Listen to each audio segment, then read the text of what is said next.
Picture this. You are a career FBI agent. You want to keep your badge. That means you pass a background check, you pass polygraph tests, fitness tests, psych evals, the whole 9 yards. And you do not, under any circumstance, get so loaded at a work event that your own staffers have to request a battering ram just to get your door open because they can't wake you up for a briefing. Those are the standards for the rank and file, the normal FBI agents. But the standards for the guy running the FBI, like Boots and the Ginger, allegedly, Kash, please don't sue me, I'm saying the word allegedly here, this is completely different. Because the Atlantic went to town talking about how Kash Patel, the director of the FBI, has, quote, alarmed colleagues with episodes of excessive drinking and unexplained absences. Holy crap, that's the director of the FBI. And the opening anecdote of this Atlantic piece is something else. Because on April 10th, Patel couldn't log on to an internal FBI computer system. The director of the FBI forgot his password. He couldn't log in. And his reaction wasn't, hey, let me call tech support, let's figure it out. His reaction, according to 9 people familiar with his outreach, was to start phoning aides, convinced that Donald Trump had fired him. And this was the most tame of all of the allegations laid out by the Atlantic. Their report paints Patel's partying and drunken antics as something straight out of Animal House. So then, on Monday, Patel fired back by suing the Atlantic for $250 million. That's $250 million lawsuit because a magazine reported what 9 sources said about him. Now, Patel's lawyer called it a sweeping, malicious, and defamatory hit piece.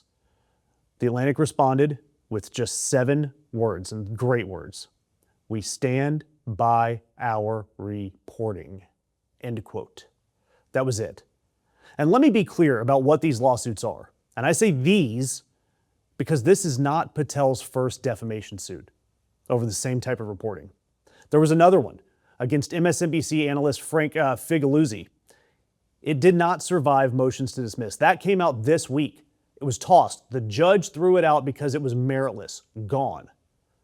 But in reality, Kash doesn't care because these lawsuits are not designed to win. They are designed to scare, to intimidate, to make a junior reporter at some mid-market outlet look at the legal fees, look at the court filings, and then quietly kill or soften the story before it even runs. That is how the modern defamation playbook works when you don't have facts on your side.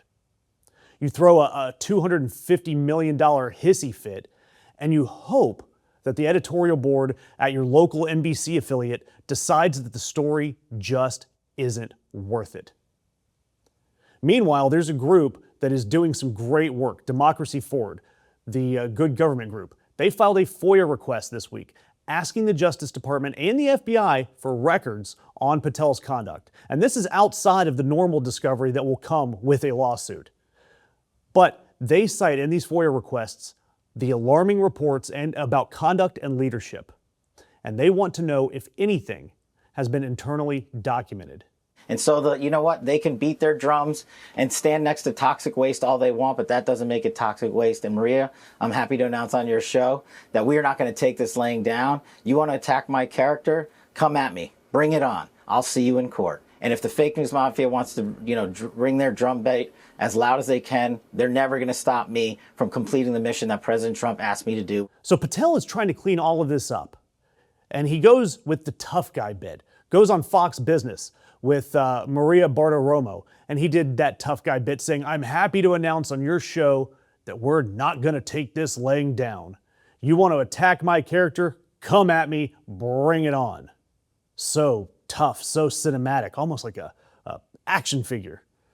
Unfortunately, he also then did a press release with the acting AG standing right next to him, and he threw a tantrum, screaming at a reporter who simply asked about the allegations. He dodged the question and just kept repeating the fake news bit over and over again, and never actually addressing the allegations. It's kind of like what Daddy Trump does all the time. I mean, listen, if you have nothing to hide, you answer a question calmly. If you have something to hide, you scream at the reporter, you attack them. That's just how it works in this Trumpian world. And again, this is a guy who, if he were rank and file FBI agent, would already be out, washed out, stripped of his clearance, probably in a rehab program somewhere. Because those are the real FBI standards. But Patel gets a different book because he has the one skill that Donald Trump values above anything else. And here's a hint. It's not competence, it's not judgment, it's not integrity, it's loyalty. Patel fires the FBI agents that Trump wants fired. He drops the investigations Trump wants dropped.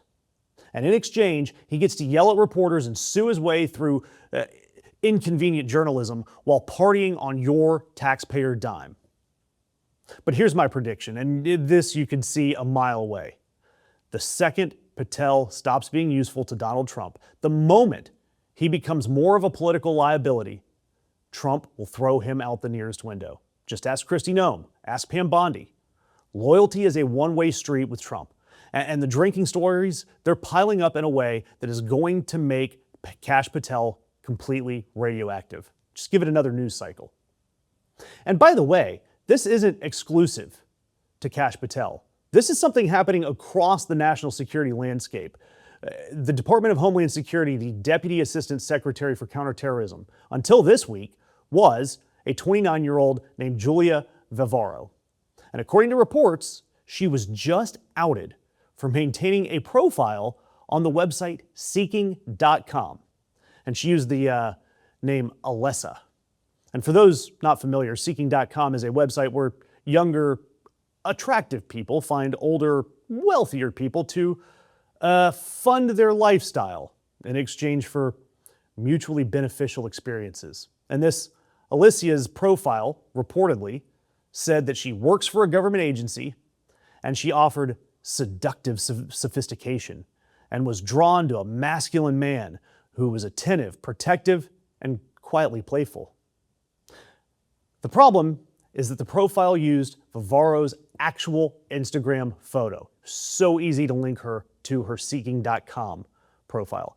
And nothing says deep cover counterterrorism official like putting your public selfie on a pay-for-play dating site.